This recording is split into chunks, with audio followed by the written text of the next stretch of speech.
Hello दोस्तों, बिहार में अभी ज़मीन का सर्वे हो रहा है। इसमें प्रॉपर 2 को भरा जा रहा है।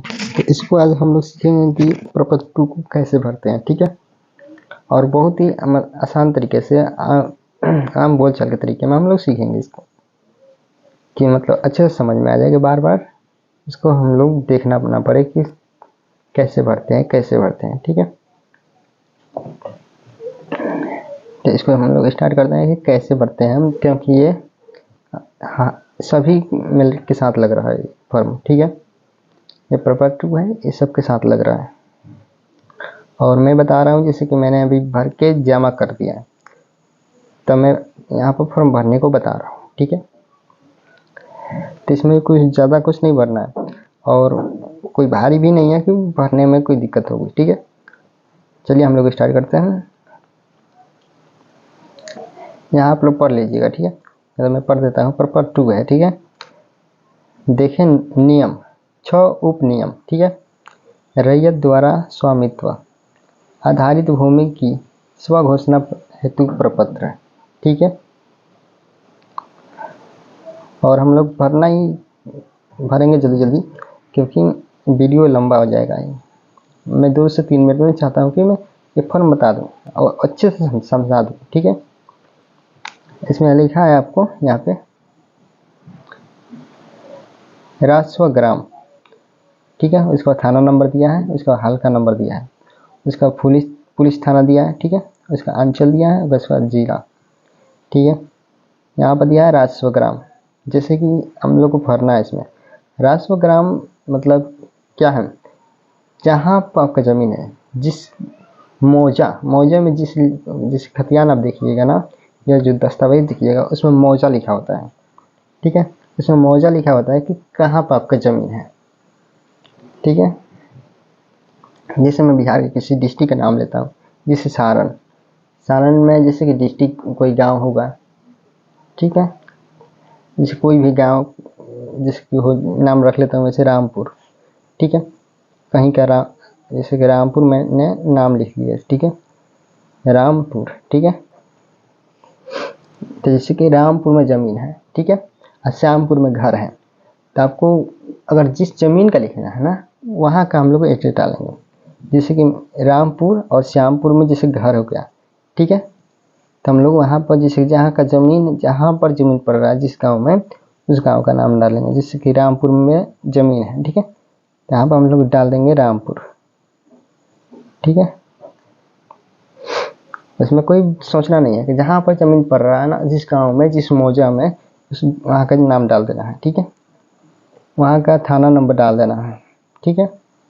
जिस थाना नंबर इस दस्तावेज है ना, इसमें दस्तावेज में दिया रहता है थाना नंबर, वहाँ से देख के थाना नंबर को डाल देना है, ठीक है। जैसे कोई चीज़ भी हो सकता है, 40 50 30 40 कुछ भी हो सकता है। तो मैं जैसे मान लेता हूँ 30, ठीक है। थाना नंबर डाल दिए, ठीक है। उसके बाद हल्का नंबर, अगर हल्का नंबर मालूम है तो डालिएगा, नहीं मालूम है तो इसको छोड़ दीजिएगा, ठीक है। इसको ब्लैंक ही रहने दीजिएगा, खाली, ठीक है। इसके बाद है पुलिस थाना। जैसे कि आपका पुलिस चौकी कहाँ पड़ता है, ठीक है, पुलिस थाना, वो भी अपना मन डालिएगा। ये रामपुर है ना, ये रामपुर जहाँ का ज़मीन है, जिस मौजे का, वहाँ का पुलिस थाना डालिएगा, ठीक है। जिस मौजे में ज़मीन पड़ रहा है ना, ठीक है, वहाँ का पुलिस थाना डालिएगा, ठीक है। जैसे कि मैं यहाँ पर डाल देता हूँ, जैसे कि वह बिहार का, जैसे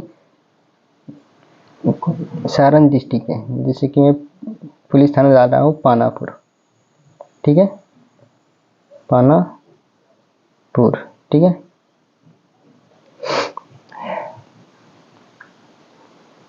उसके बाद डालना है आंचल जहाँ पर आंचल पड़ता है उस वहाँ पर डाल दीजिएगा। जैसे कि मेरा पुलिस थाना और आंचल वही पड़ता है, तो मैं डाल देता हूँ वही पानापुर, ठीक है। और पुलिस थाना और आंचल ये दोनों सेम ही रहता है, ठीक है। इसको ये सेम ही होते हैं, ठीक है ना। उसके बाद जिला डाल दीजिएगा, तो जिला जैसे कि सारण, जैसे जो भी जिला हो आपका डाल दीजिएगा, सारण, मोतिहारी, बेगूसराय, जो कोई जिला हो वहाँ पर डाल दीजिएगा, ठीक है। आपको ये जो एड्रेस भरना है ना, जो जहाँ पर आपका ज़मीन है उस ज़मीन का ही एड्रेस डालना है यहाँ पर, ठीक है। उसके बाद यहाँ पर देखिए, रैयत का नाम, हिस्सेदारों का नाम एवं अंश अगर कोई हो तो सहित नाम, ठीक है। और इसमें भी ज़्यादा भारी नहीं है भरना, ठीक है। अगर रैयत का नाम एक आदमी से है तो एक आदमी का किसी का नाम डाल दीजिएगा, जैसे कि मैं राम डाल देता हूँ यहाँ पे, ठीक है। अगर राम और उसका टाइटल वगैरह जो भी होगा डाल दीजिएगा, ठीक है। अगर हिस्सेदार हैं तो यहाँ पर नंबर दे के डालिएगा, एक आदमी, दो आदमी, ऐसे कर करके नंबर दे के डालिएगा कितने लोग हिस्सेदार हैं, ठीक है।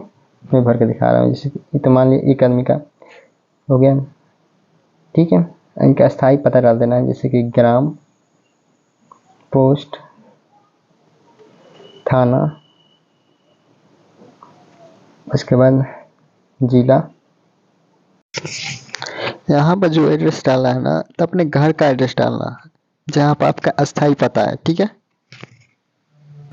रैयत, रैयत का मतलब होता है जमीन का मालिक, ठीक है। और इसके बाद जैसे कि इसमें नाम जैसे डाल दीजिएगा, अगर एक आदमी से है ना तो कोई दिक्कत ना है, एक आदमी का नाम डालिए। अगर है बंटवारा करना है तो अलग अलग नाम डालिएगा, अगर नहीं करना है तो एक आदमी का नाम डाल के छोड़ दीजिएगा, ठीक है। उसको खाता डाल दीजिएगा। खाता कहाँ मिलेगा आपको, तो आपका जो दस्तावेज होगा या रसीद होगा ना, जमाबंदी वाला रसीद, उसमें अपना खाता देख के यहाँ डाल दीजिएगा, जैसे कि 2, 3, 5, 10, 20, 50 जो भी खाता होगा ना वहाँ पर डाल दीजिएगा, ठीक है। उसके बाद खेसरा, खेसरा में किसी किसी को डाउट होता है कि खेसरा या प्लॉट नंबर या सर्वे नंबर, ठीक है। तो तीनों एक ही होते हैं, ठीक है। खेसरा, प्लॉट, सर्वे, आपको मतलब कि तीनों नंबर एक ही होते हैं, और तीनों को एक खेसरा, प्लॉट, सर्वे ही बोलते हैं, एक ही को बोलते हैं तीनों को, ठीक है। यहाँ पर डाल दीजिएगा जो कुछ भी होगा, खेसरा, प्लॉट, सर्वे, जैसे कि कुछ भी डाल दीजिएगा, मैंने 22 डाल दिया, ठीक है। उसके बाद रकबा, रकबा को एकड़ में, डिसमिल में डालिएगा, ऐसे मत लिखिएगा 4 कट्ठा, 2 कट्ठा, 3 कट्ठा, ठीक है। आपको डिसमिल में डालना है या एकड़ में, तो कुछ भी डाल दीजिएगा, जैसे कि जितना डिसमिल होगा, ठीक है, उसको डिसमिल में करके इसे डाल दीजिएगा, ठीक है। ऐसे भरना है, ठीक है। उसके बाद चौहद्दी डालिएगा। और चौहद्दी क्या डालना है ये बता रहा हूँ। चौहद्दी में जैसे कि जो आपका दस्तावेज है उसमें भी चौहद्दी होगा, आप वहाँ पर पूछ लीजिएगा कि कौन सी चौहद्दी डालना है। जैसे काफ़ी लोग, जैसे कि हम लोग पूछते हैं, जो लोग कर्मचारी होते हैं तो बोलते हैं कि नहीं, अभी जो वर्तमान में जो है ना उनका नाम देना है चौहद्दी में, दस्तावेज से नहीं देना है, ठीक है। तो दस्तावेज से हो सके तो ना डालिएगा, ठीक है। और जो वर्तमान में चौहद्दी है ना, लोग अभी जो लोग जिंदा हैं उनका नाम डालिएगा चौहद्दी में, ठीक है, ठीक है। उसके बाद जमीन, किस्म जमीन, ठीक है, जमीन के प्रकार दस्तावेज में होता है डालिएगा, या इसको खाली ही छोड़ दीजिएगा, ठीक है, इसमें से कोई दिक्कत ना है। उसके बाद यहाँ जमाबंदी संख्या, जमाबंदी संख्या जो आपका रसीद कटा होगा उसमें भी होगा जमाबंदी संख्या, ठीक है। तो वहाँ से देख के डाल दीजिएगा जमाबंदी संख्या। उसके बाद है भूमि पर दावा का आधार, यथा, उसके बाद दिया है उत्तराधिकार, ठीक है। भूमि पर दावा का आधार, किस दावे पर आप भूमि पर अपना आधार, मतलब कि इसको अपना कह रहे हैं कि ये मेरा जमीन है, ठीक है, किस आधार पर दावा कर रहे हैं आप, ठीक है। क्या है उत्तराधिकार, उत्तराधिकार का मतलब ये आपका वंश का जमीन है, मतलब कि मैं शादी कर रहा हूँ यहाँ से, आपके वंश का जमीन है, जैसे कि दादा का, परदादा का अगर जमीन है बंटवारा करने वाला तो उसको लिखिएगा उत्तराधिकार, ठीक है। अगर दान में मिला है तो उसको दान लिख दीजिए। अगर क्रय, ये क्रय है, ठीक है ना। अगर क्रय आपने खरीदा है, जमीन को खरीदा है तो आप क्रय लिखिएगा यहाँ पर, ठीक है। इसमें अगर बंदोबस्त है तो बंदोबस्त लिखिएगा, अगर इसमें से कोई ना है तो अन्य डाल दीजिएगा, ठीक है। ज़्यादा लोग का जैसे कि उत्तराधिकार होता है या क्रय होता है, ठीक है, तो आप जैसे खरीदे हैं तो क्रय डालिएगा, ना तो अगर आपका वंश का ज़मीन है तो उत्तराधिकार डालिएगा, ठीक है। उपयुक्ति अगर कोई हो तो डाल दीजिएगा, ना तो इसको खाली छोड़ दीजिएगा, इससे कोई दिक्कत ना है, ठीक है। इसमें ज़्यादा कुछ नहीं भरना, बस हो गया फॉर्म। उसके बाद डेट में अभी स्थान जहाँ का भरिएगा जहाँ ये फॉर्म जमा हो रहा है या उनसे ही भरवा लीजिएगा, जो कर्मचारी होंगे ना, तो अपना स्थान यहाँ डाल देंगे और TC डाल देंगे, ठीक है। यहाँ पर दिया है कि रैयत का हस्ताक्षर या अंगूठे का निशान है। जो फॉर्म भर रहे हैं ना, इनका अंगूठे का निशान लगवा देना है, या तो अगर साइन कर रहे हैं ना तो उनका नाम लिखवा देना है, ठीक है। उसके बाद उनका मोबाइल नंबर, जैसे कि यहाँ मोबाइल नंबर लिख के मोबाइल नंबर डाल देना है। उसके बाद आधार नंबर भी लिख के डाल देना है, ठीक है।